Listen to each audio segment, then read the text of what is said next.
Thank you. And how do I get Cruise Cash? I heard they hold a charge on your card for card purchases. Okay, so they are actually two separate things. When you get ready to check into your cruise, you have two options. You can decide to either put a credit or debit card connected to your sail and sign card, which means that any purchases that you use on your cruise will basically come off of your credit or your debit card. Or you can choose to use Cruise Cash. So you don't physically get any cash.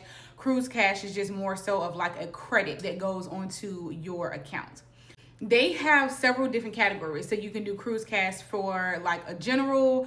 You can do Cruise Cash for just bars, meaning like any drinks that you want to get, alcoholic drinks, non-alcoholic drinks, specialty coffee, things of that sort. You can do Cruise Cash for entertainment. You can like casinos, stuff like that. You can also do Cruise Cash for photos, and you can also do Cruise Cash for Build-A-Bear.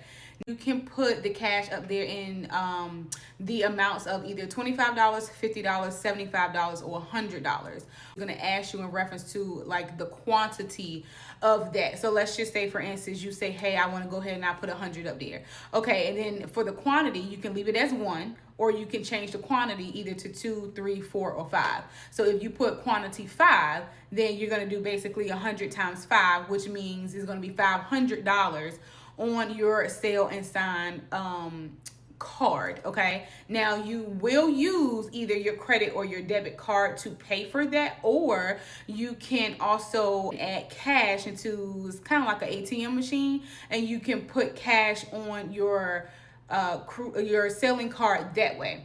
Now, you are decide to use Cruise Cash, meaning you're not going to connect your debit card or your credit card to your sail and sign card. I will highly suggest you do it in increments. And the reason being is because with these Cruise Cash, it is non-refundable and non-transferable. So let's just say you put $500 up there, but you only use $300.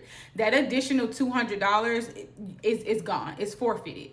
So an amount that you do want to start with, and then go ahead and put that amount on it, maybe $250, and then you can carry cash with you. Go to the ATM. Once you start to see that $250 balance go down, you can always add more cash. Now, it can take roughly maybe about 24 hours for the cash to like appear and upload on your account.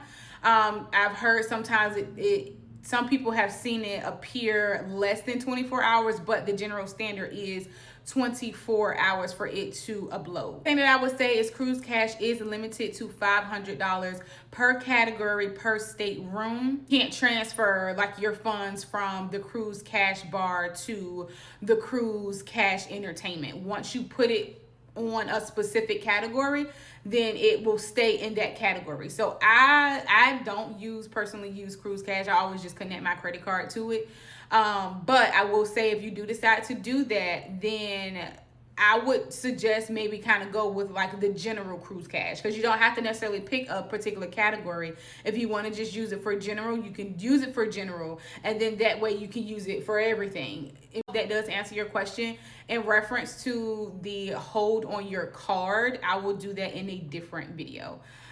Now, if you haven't already gotten my cruise free packaging checklist, make sure that you click the link in my bio and make sure that you download that, because that is going to help you make sure that you pack everything that you need for your cruise, whether this is your first cruise or whether you have traveled on many cruises before. Last but not least, I want to say that if you have not already gotten my Cruise Like a Pro ebook, you want to make sure that you check that out, because I also include some of these details, but also more importantly, how to make sure that you avoid overspending. I talk about hidden fees. I talk about motion sickness. I talk about literally so much stuff when it comes to the cruise industry that a lot of people really don't know. And so that book plus the cruise packaging checklist is going to help you on your next cruise. Make sure that you cruise smarter and not harder. If you have any other questions, I'll talk to you soon. See ya.